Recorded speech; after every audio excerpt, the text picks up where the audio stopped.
Bonjour, ici Samuel Parent. Aujourd'hui, dans le lexique du marketing numérique, on adresse la question de l'objectif ou goal dans le jargon de Google Analytics. Qu'est-ce que c'est?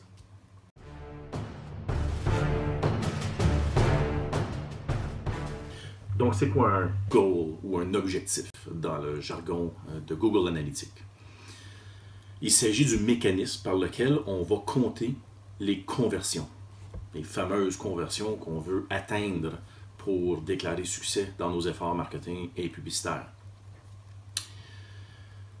En soi, il faut passer dans l'administration, dans les paramètres de Google Analytics, et dans chaque vue, au niveau d'une vue, on va déterminer, on va créer des paramètres, des règles qui vont signifier qu'une conversion a été atteinte, donc un objectif a été atteint.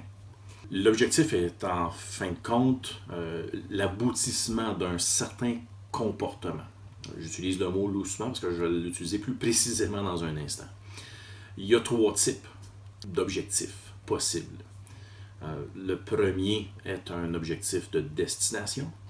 Le deuxième est un objectif de comportement. Et le troisième est un objectif d'événement. Commençons par la destination.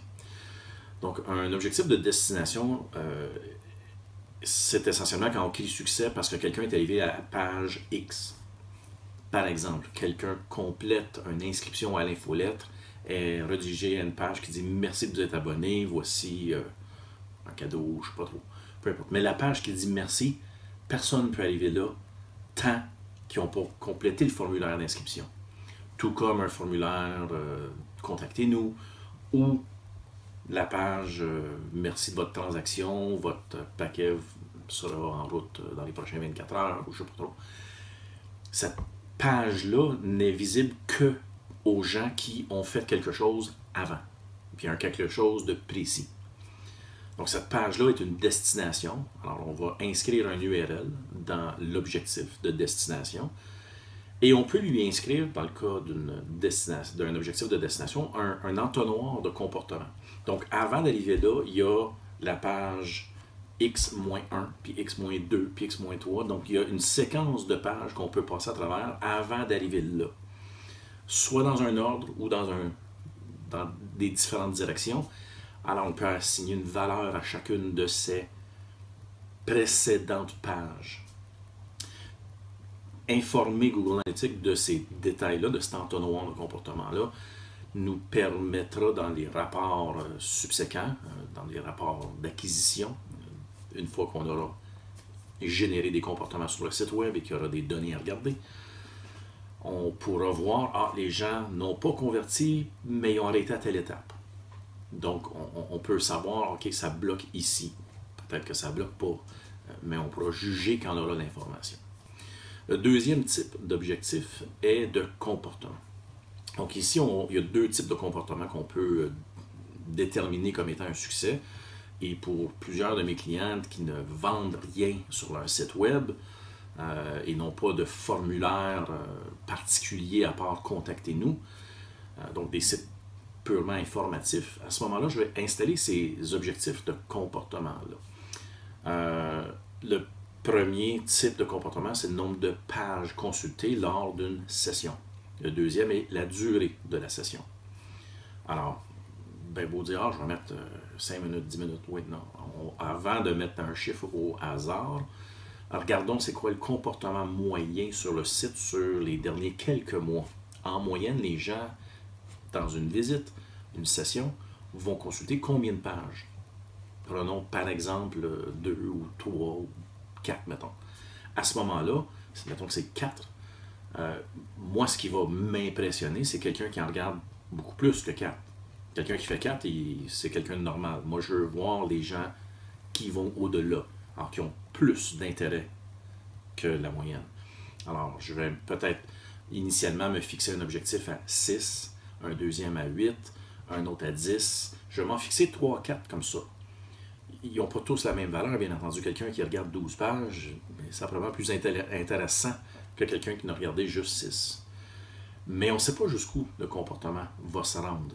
Donc, on en établit plusieurs. Même chose pour le temps. Si le temps moyen sur le site est 2 minutes, bien, on va s'établir des objectifs à 3, 4, 5, 6. Comprenez qu'on ne passe pas des tonnes de temps sur un site web, sauf s'il y a du contenu vidéo intéressant. Alors, on veut établir ces possibilités d'objectifs-là, et après quelques semaines, retourner puis voir, OK, on a atteint combien d'objectifs à 6 pages, à 8 pages, peut-être qu'à 12 pages, il n'y a pas personne qui le fait, on peut l'éliminer celui-là. Peut-être qu'à 6 pages, il y en a beaucoup, beaucoup, beaucoup. Finalement, ça ne veut rien dire, c'est pas assez impressionnant. Donc, on prend celui à 8 ou celui à 10. Parce que là, il y a des chiffres, il n'y en a pas tant que ça, donc eux, ils sont vraiment impressionnants. À vous de juger dans chacun de vos cas. Le troisième type d'objectif est un objectif d'événement. Alors, un événement, dans le jargon de Google Analytics, il y aura une autre vidéo qui va expliquer ça en détail, mais très sommairement, c'est une action sur une page. Donc, un formulaire sur une page qui, lorsqu'envoyé, vous change le visuel pour merci, mais la page, elle, n'a pas changé. On n'a pas été redirigé à une page qui dit merci. C'est le formulaire qui a changé son visuel. On est sur la même page. Ou encore télécharger un document, regarder une vidéo. Toutes sortes d'actions, de clics qu'on peut générer ou qu'on peut faire sur une page sans la quitter. À ce moment-là, ça, il faut les mesurer séparément et Google Analytics ne les suit pas automatiquement. Alors, pour ça, je ferai une autre vidéo qui va expliquer comment les suivre, mais il faut mettre un bout de code nécessaire à les identifier et à les compter. Et dès qu'on a identifié ces événements-là, là, on peut dire, bon, mais cet événement-là, pour moi, ça vaut une conversion. Tous les événements ne sont pas nécessairement des conversions. Donc, on identifie ceux qui ont une valeur, et à ce moment-là, en créant notre objectif, on va instruire notre objectif avec quel est le type, le libelle et l'action qui a été posée pour générer l'action qui a de la valeur pour nous. Deux dernières notes pour ce qui est des objectifs. Dans Google Analytics, d'une part, lorsqu'on les crée, on ne peut pas voir en arrière qu'est-ce qui s'est passé dans les dernières semaines. Ça commence à compter du moment où on le crée. Alors, créez-les, créez-en des farfelus ou des simples ou des anodins le plus tôt possible. Comme ça, le jour où vous aurez le temps de regarder quelles sont et d'analyser et d'essayer d'optimiser ou d'améliorer votre site, vous aurez des chiffres à vous mettre sous là-dedans. C'est pas le jour où vous allez dire « Ah, là, il faudrait regarder ce qu'il y en est, puis ah, il faudrait créer des objectifs et tout. » Tu n'auras pas de chiffres encore. Il va falloir que tu attendes. Alors, on les fait le plus tôt possible. Deuxièmement, pour chaque objectif, un objectif, comme vous avez probablement deviné, une conversion peut être une transaction, mais n'est pas nécessairement une transaction. J'ai une vidéo qui explique justement la différence entre une conversion et une transaction. Ici, on parle que de conversion, qui peut inclure des transactions. Mais tout de même, quelqu'un qui s'abonne à mon infolette peut avoir une valeur monétaire quelconque pour moi. Mettons que mon site ne vend pas, ne génère pas de revenus de commerce électronique, je pourrais assigner une valeur monétaire, que ce soit 1$, 10$, peu importe, à un abonné de mon infolette ou quelqu'un qui télécharge un particulier PDF ou n'importe quelle autre action qu'on va mesurer comme un objectif, on peut lui assigner une valeur monétaire. On s'entend que c'est de l'argent Canadian Tire, c'est pas des vrais dollars, ça ne rentrera jamais dans notre compte de banque, mais ça permet peut-être de mieux illustrer la valeur de chaque geste. Alors voilà, j'espère que ça explique un peu mieux ce que sont les objectifs possibles dans le monde de Google Analytics.